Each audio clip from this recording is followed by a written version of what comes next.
आज हमारी क्लास है बी सेकेंड ईयर की बी द्वितीय वर्ष बी द्वितीय वर्ष और विषय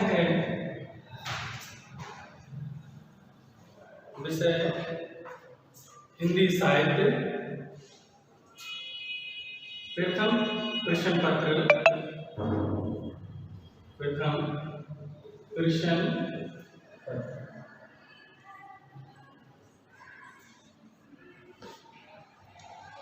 आज हम अध्ययन करेंगे छायावाद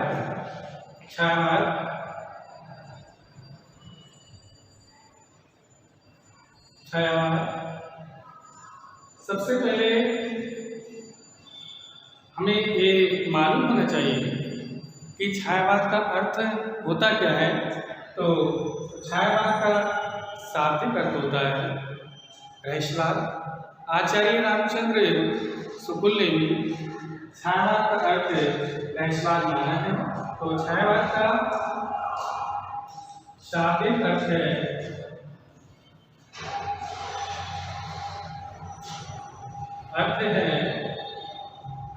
रहस्यवाद।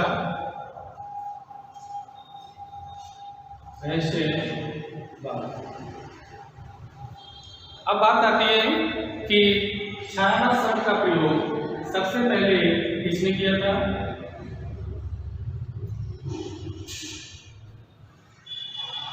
छायावाद शब्द का प्रयोग सबसे पहले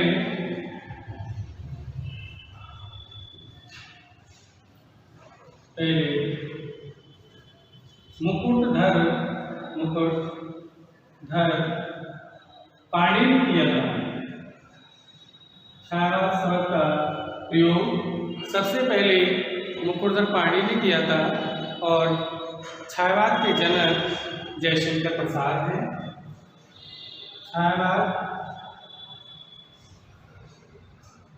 छायावाद के जनक या कह लीजिएगा प्रवर्तक, छायावाद के प्रवर्तक जयशंकर प्रसाद हैं। लिख लीजिएगा, मैं शुरू चल रहा हूँ, आप लिखिएगा साथ साथ। जयशंकर प्रसाद हैं।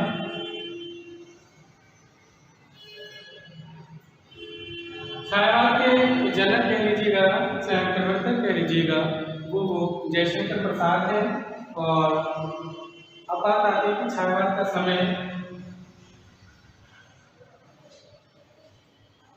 छायावाद का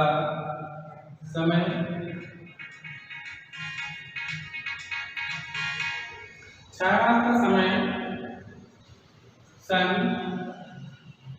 1918 ईस्वी से 1936 ईस्वी तक है। छायावाद का जो समय है हमारा वो सन 1918 से 1936 ईस्वी तक है। और छायावाद के प्रमुख कवि कौन कौन से हैं? तो छायावाद के प्रमुख कवि हैं छायावाद के प्रमुख कवि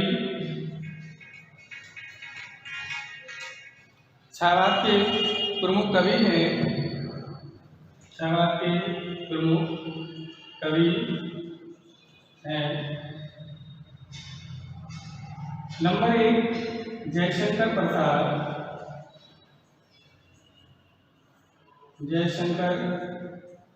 प्रसाद। नंबर 2 सूर्यकांत त्रिपाठी निराला। सूर्यकांत त्रिपाठी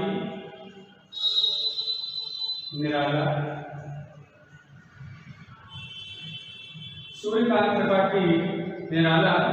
और तीसरे हमारे जो कवि हैं वो है सुमित्रा नंदन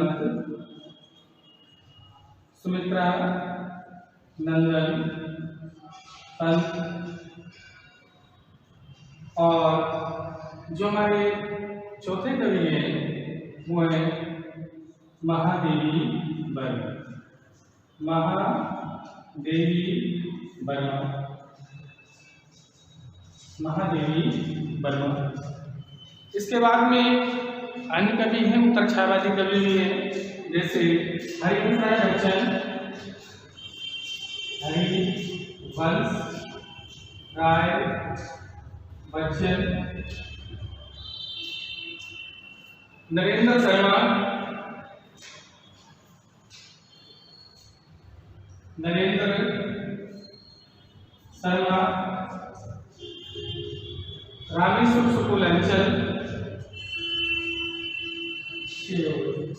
और साथ हैं रामेश्वर शुक्ल अंचल, रामेश्वर शुक्ल अंचल। अब आते हैं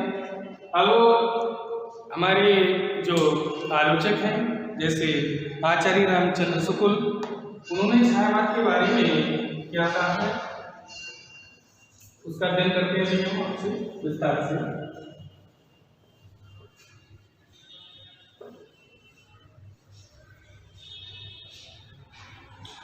आचार्य रामचंद्र शुक्ल ने कहा था कि छायावाद शब्द का प्रयोग दो अर्थों में होना चाहिए।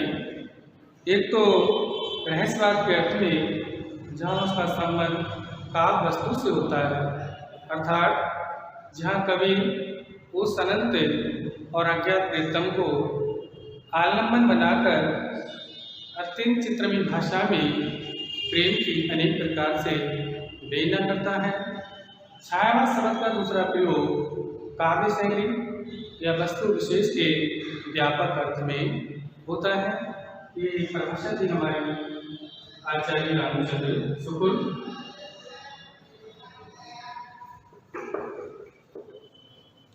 मैं बुक लिख रहा हूँ, लिखिएगा। आचार्य रामचंद्र शुक्ल के अनुसार छायावाद की परिभाषा।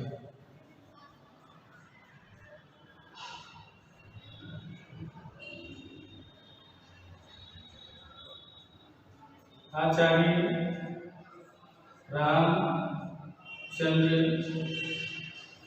शुक्ल के अनुसार, आचार्य रामचंद्र शुक्ल के अनुसार छायावाद शब्द का प्रयोग दो अर्थों में होना चाहिए। छायावाद शब्द का प्रयोग दो अर्थों में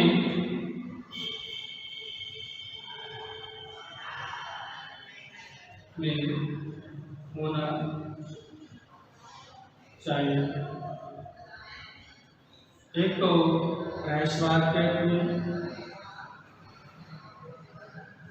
तो रहस्यवाद के अर्थ में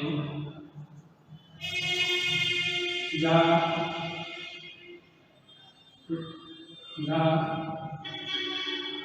उसका संबंध काव्य वस्तु से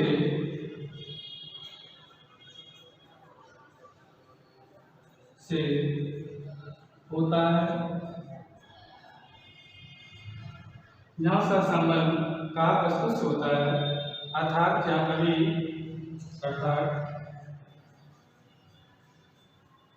अर्थात जहाँ कवि उस अनंत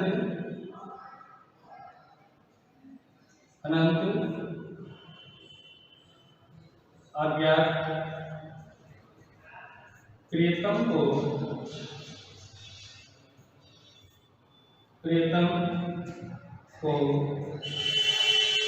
आलम्बन बनाकर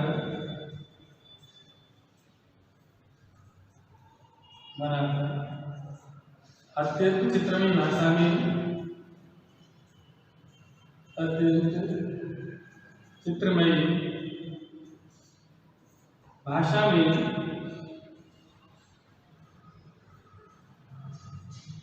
प्रेम की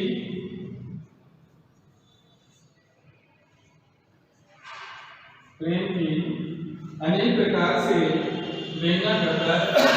प्रेम की अनेक प्रकार से वेदना करता है, वेदना करता है। छाया शब्द का दूसरे प्रयोग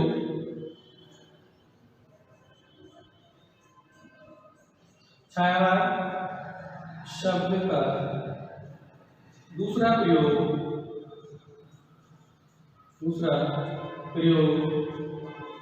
काव्य शैली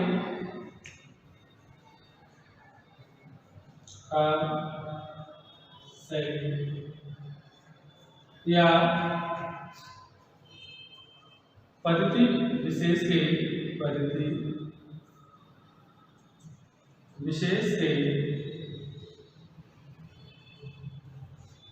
व्यापक अर्थ में होता है।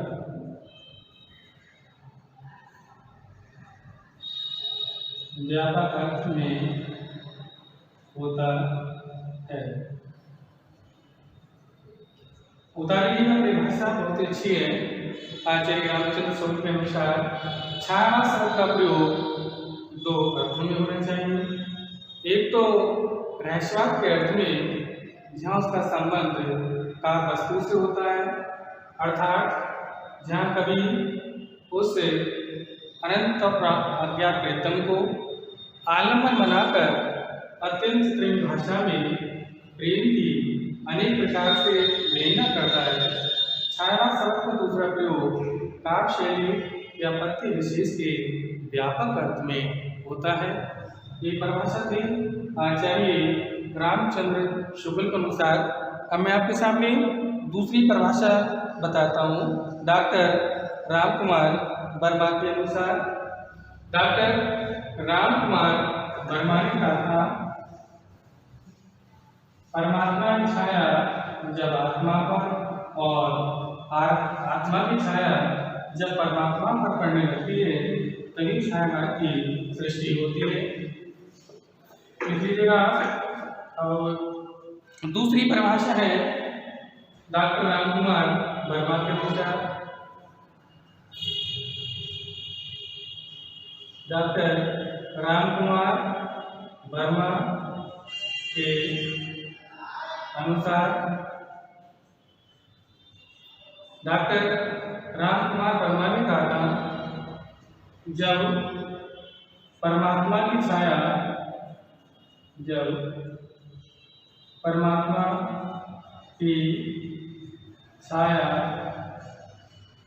आत्मा पर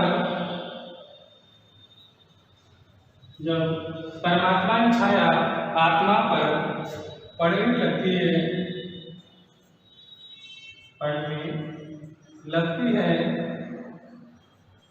और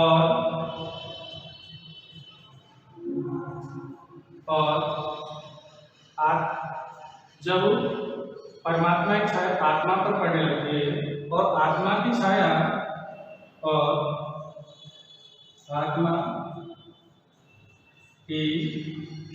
छाया परमात्मा पर पड़ने लगती है, परमात्मा पर पड़ने लगती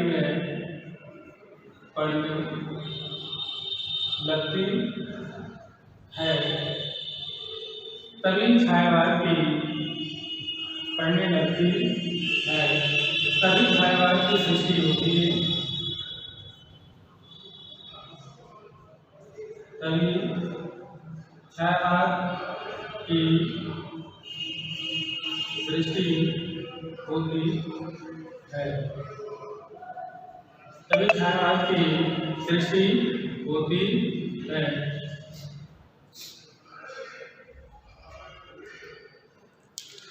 लिख लीजिएगा।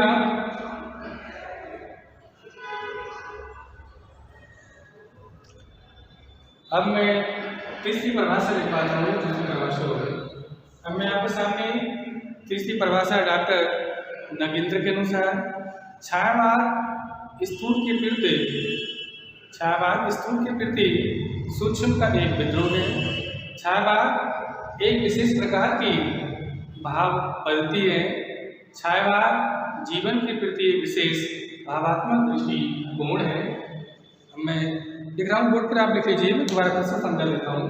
डॉक्टर नगेंद्र के अनुसार छायावाद स्थूल के प्रति एक सूक्ष्म विद्रोह है। छायावाद एक विशेष प्रकार की भाव पद्धति है। छायावाद जीवन के प्रति एक विशेष भावात्मक दृष्टिकोण है।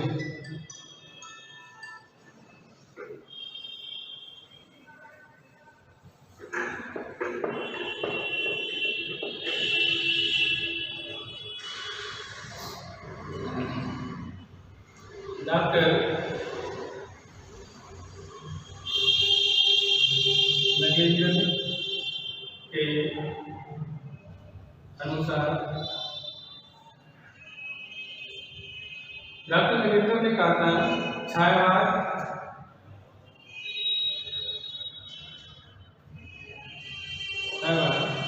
स्थूल के प्रति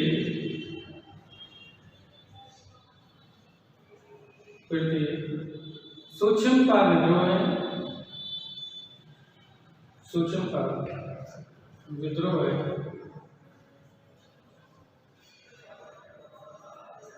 है। छायावाद एक विशेष प्रकार की भाव पद्धति है।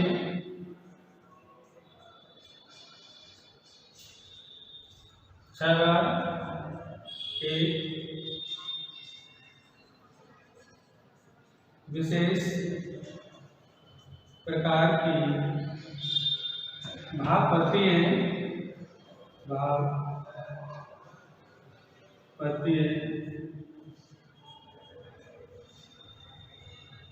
छायावाद जीवन के प्रति विशेष भावात्मक दृष्टिकोण है।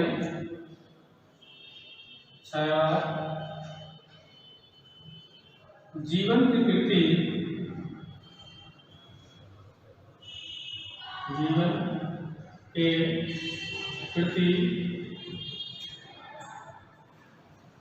एक विशेष भावात्मक दृष्टिकोण है।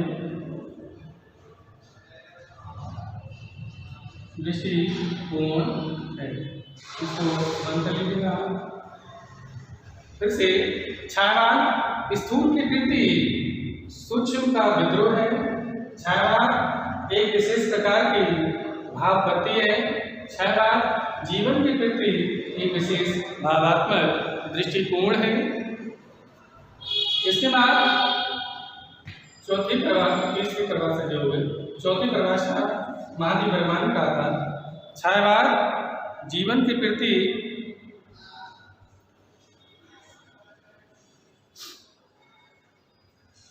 छायावाद तत्व प्रकृति भी जीवन का उद्गीत है। उसका मूल दर्शन सर्वात्मवाद है। छायावाद तत्व प्रकृति के बीच एक परामर्श और महादेवी वर्मा के अनुसार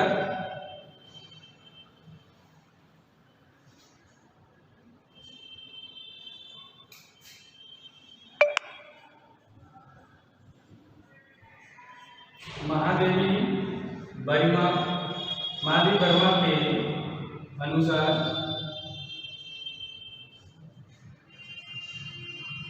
छायावाद तत्व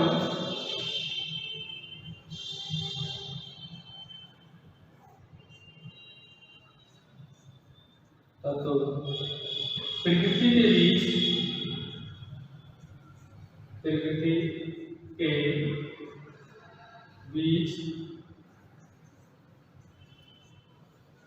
जीवन का उद्गीत है।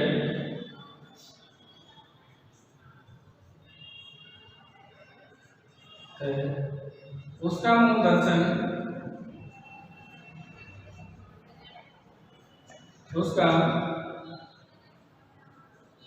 दर्शन सर्वात्मवाद है। है, इसको आप नोट कर लीजिए।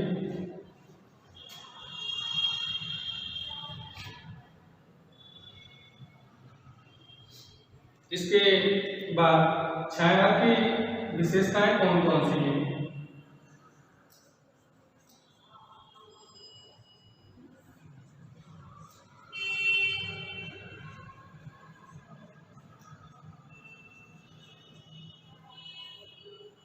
छायावाद की विशेषताएं आत्मविभेदन,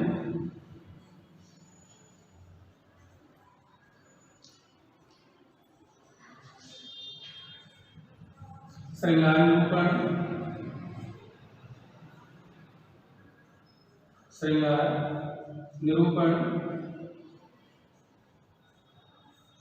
नंबर 3 रहस्य भावना,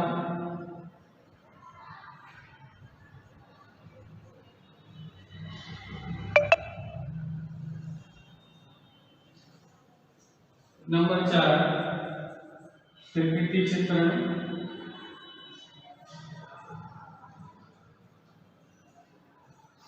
नारी भावना,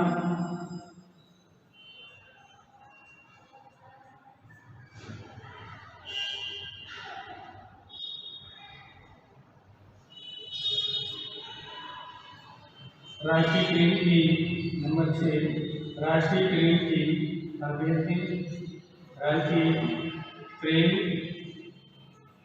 की अभिव्यक्ति,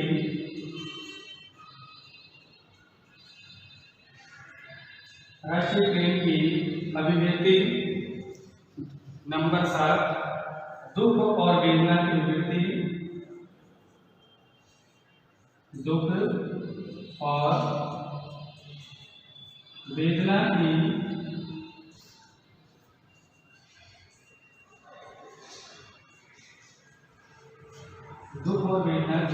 अभिव्यक्ति। और नंबर 8 है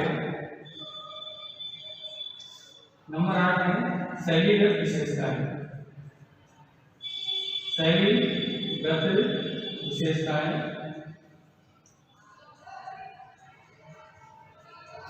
विशेषताएं। तो आत्मनिवेदन, श्रृंगार निरूपण, नारी भावना, रहस्य भावना, प्रकृति चित्रण, दुख और वेदना की अभिव्यक्ति, राष्ट्रीय प्रेम की अभिव्यक्ति, शैलीगत प्रवृत्तियाँ।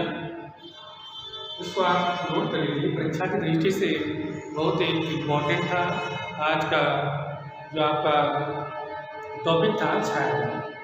अब मैं कल को इसको विस्तार से इनके बारे में बताऊंगा कि आत्मनिवेदन क्या होता है, श्रृंगार निरूपण क्या होता है, रहस्य भावना क्या होती है, प्रकृति चित्रण क्या होता है, नारी भावना क्या है, राष्ट्रीय प्रेम की अभिव्यक्ति क्या होती है, दुख और वेदना की प्रवृत्ति क्या होती है और शैलीगत प्रवृत्तियाँ क्या थी, किस काल में किस शैली का प्रयोग हुआ।